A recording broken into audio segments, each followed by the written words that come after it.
Well, hello there everybody and welcome to another video and welcome to another review video, and today I'm reviewing episodes 4 and 5 of Ahsoka, the TV show that came out, well, at this point, what is it?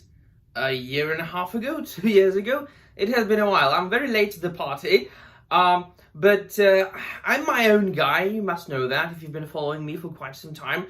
I watch things when I feel like watching them. If I feel like watching a TV show a year and a half after it comes out and only then make a video about it, I will do so. I'm not an audience captured channel. I don't do what the audiences want. I do whatever I want. So I just felt like watching it for some reason, one reason or another. And and I've been looking forward to it because there was a lot of drama around the show, as it is. Whenever a Star Wars TV show comes out these days, it's 15% of its attention is then, of course, surrounded or revolved around the actual show and the content, and the rest is the drama that people cause on the internet.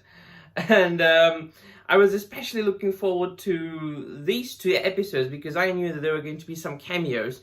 So this is going to be spoiler-filled review. I mean, come on, it came out, what, 2 years ago? Come on. And especially because then I know what people didn't like about the show. I know about people's criticisms.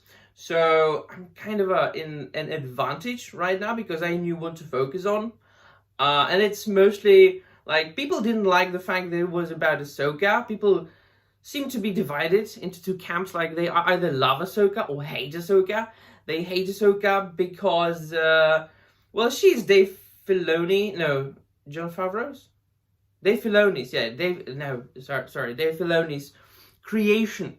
He created her in the Clone Wars, and people are saying, yeah, I mean, yeah, she's his creation, and then he's been trying to cram her into everything. I mean, did he really cram her into everything, or just Mandalorian? And so then he can make a show about her, like one season, after which we haven't got another season, and we don't even know if we're going to get another one. So, I mean, I wouldn't say he overdid it. And then, of course, people don't seem to like the fact that, I mean, she's so serious in the show.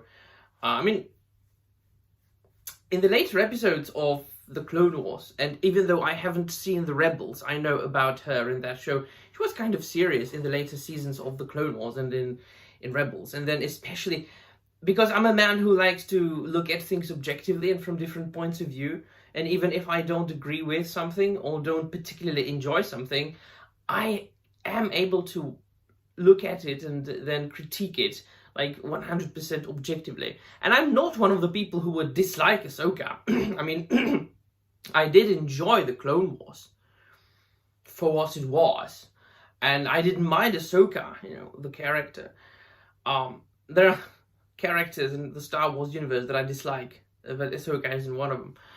And so I think that the fact that she's so serious in that show is kind of fitting. I mean, I would be one of those disillusioned, cynical like people after, you know, if I was a Jedi and if I lived to see Order 66 and lived and had to hide from the Empire, I would be a disillusioned man. I would become a sour person, of course. You know, I think there's a good chance that I would. I mean, you can see those characters all over the place in Star Wars, not only in the new Disney canon, but also in the old expanded universe canon. And so I do not really blame all these Jedi who either got sour and disillusioned and went into hiding, and either continued to do good, you know, from hiding, but were cynical. But I kind of don't blame those who went rogue or kind of grey or start pursuing their own selfish goals, such as Bylan scholars appear to be doing. But then, of course, he's saying that he's serving a higher purpose. So I haven't seen all the episodes yet, so no spoilers for me yet in the comments down below. So there is no problem about the acting, about the portrayal of Ahsoka. And I am enjoying still all the characters. The acting performance of Ray Stevenson as Byron Skull and his apprentice. I just like the portrayal of the characters. I did prefer the portrayal of Sabine Ren when she was, this kind of long-haired rebel living in this radio tower, driving a speeder on a highway, rather than this struggling Padawan. But that's what the story is about. And then there's another thing that people didn't like. People have written these things in my comments to the previous review that I did. Also, that it should have been about Ahsoka mainly, and not about Sabine Ren and her being a Padawan. Yeah. After all, what do you want to just do with Ahsoka for eight seasons? You don't want to have any supporting characters. And she was always in the position of a Padawan or a kind of a rogue hero or rogue Jedi. It's about time for her to really take the mantle of the master and the Padawan to be passed, down to somebody else. I am enjoying this aspect, the fact that Sabine Ren is, the Padawan struggling with the Force, and then I don't know what you want. People on the internet like Gary Nadroltigs and all the other people who are always and constantly complaining about women. So far, fifth episode in, right? Sabine Ren is as far from being a Mary Sue character as possible.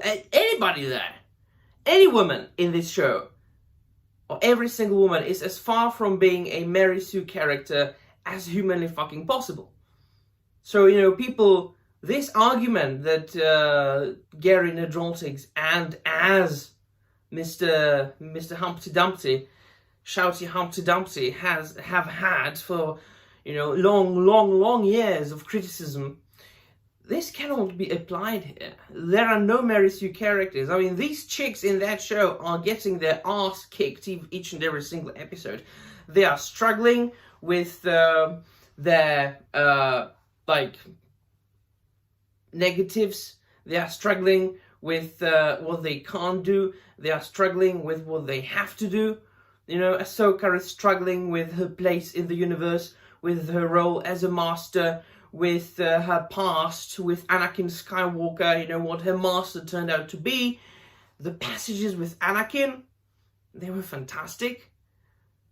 And I have to say that if people didn't like the acting of Hayden Christensen in the prequels, it might have been the fact that he wasn't as developed as an actor yet.